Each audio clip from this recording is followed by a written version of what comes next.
reportage Skeletons of the Inca Rebellion Full Episode. Donc alors en fait, au sein de ce reportage, il y a une équipe de scientifiques qui investigue, qui enquête sur au Pérou, donc l'ancien territoire qui était occupé par les Incas, qui enquête en fait sur une surface au Pérou qui est, recouverte de squelettes.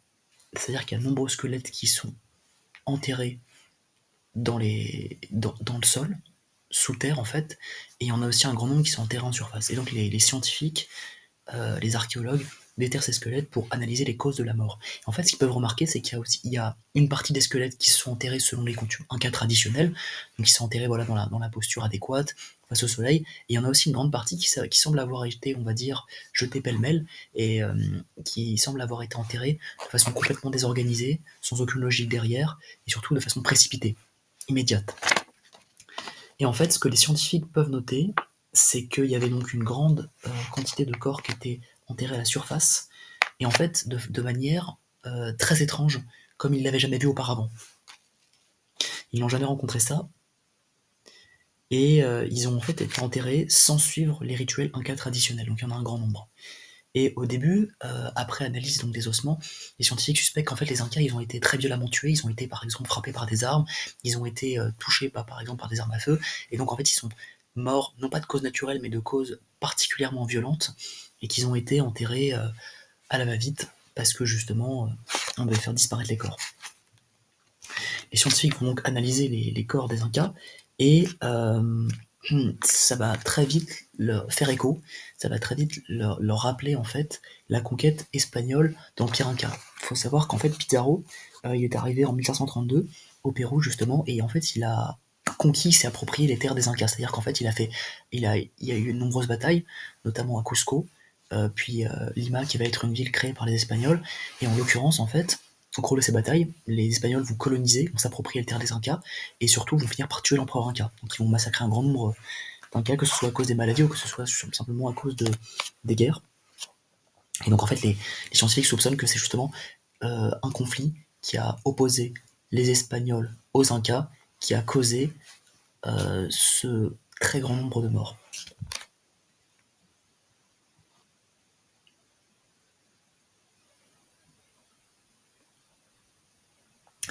En fait, il y a un des crânes d'une des victimes qui a été perforé par balle, et en fait la blessure au crâne contient des fragments de fer. Ils vont rebaptiser l'homme Machito, donc c'était sûrement un leader. Et donc en fait on pense que ce sont les restes incas de la conquête de l'Ouest par les Espagnols. De nombreux peuples souhaitaient s'émanciper de la domination inca en l'occurrence, et les Espagnols ont envahi le Pérou et ont fait tomber Lima. Machito est mort. En fait, la résistance inca, elle a mis 4 ans à se matérialiser. C'est-à-dire qu'au début, les Incas ont été pris à brûle-pourpoint, au dépourvu, parce qu'en fait, ils n'avaient pas d'armes à feu, donc ils ne savaient pas de quoi se défendre. Ils n'avaient pas les moyens de s'opposer aux Espagnols et de se défendre, de faire face. Donc en fait, ils ont dû affronter les Espagnols, les Incas.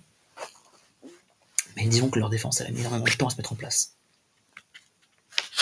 Il y a eu un siège à Lima aussi, ça faut le noter. L'une des scientifiques, Maria Ratarovska, elle a 91 ans. Et en fait, elle enquête sur justement ces massacres incas. Donc en fait, ce qu'on peut noter, c'est que l'homme qui est observé là, Mochito, faisait partie de l'armée inca qui essayait d'entrer dans Lima. Ils ont été forcés de se retirer. Et en fait, il y a eu, si vous voulez, un petit groupe d'Espagnols qui ont été aidés par de nombreux incas. En fait, la grande surprise, à la fin du reportage, c'est donc après les nombreuses fouilles archéologiques qui ont été menées, après le fait d'excaver, de déterrer les squelettes, on a pu analyser leurs ossements. En fait, ce qu'on a pu en déduire, c'est que les blessures très violentes qui avaient été causées au crâne aux Incas, elles pouvaient uniquement être dues à d'autres armes Incas, non pas des armes espagnoles. Il y a quelques blessures qui étaient causées par des armes à feu, des arquebuses espagnols, qui effectivement à l'époque leur conféraient une supériorité technique sur les Incas. En fait, il y a de nombreuses blessures qui ont été causées uniquement par des armes Incas, et non pas des armes espagnoles. Donc à la grande surprise, en fait, on se rend compte que les Espagnols, quand ils sont arrivés en 1532, Pizarro est arrivé assez rapidement. D'ailleurs, il a été marié à une femme Inca quand il avait 54 ans. En fait, il s'est allié à des populations indigènes, donc des populations d'Incas, pour affronter d'autres Incas. Donc c'est grâce à ça aussi qu'il a pu gagner. C'est non seulement grâce à sa supériorité technologique, technique, le fait qu'il ait des armes à feu, des chevaux, des armes sophistiquées, élaborées, mais c'est aussi surtout grâce aux autres Incas qui se sont alliés contre l'Empire, contre l'empereur Inca, qu'il a pu triompher, qu'il a pu accomplir cette prouesse que de conquérir l'Empire Inca au Pérou. Ils ont assez rapidement tué l'empereur Inca et fait tomber l'empire. Et c'est en grande partie pour ça qu'aujourd'hui on parle espagnol en Amérique du Sud. C'est voilà, grâce aux conquêtes, à peu près 40 ans après que Christophe Colomb ait découvert l'Amérique, le 12 octobre 1492, qui sont arrivés donc en Amérique, plus précisément aux Caraïbes, et qui a découvert le peuple Taïnos. Assez rapidement, donc les grandes découvertes vont succéder. Il y aura la découverte du Brésil par Cabral en 1500, et puis voilà, il y aura assez rapidement la découverte aussi de l'Empire Inca par Pizarro en 1532, donc est un Espagnol, et qui va affronter justement ce peuple.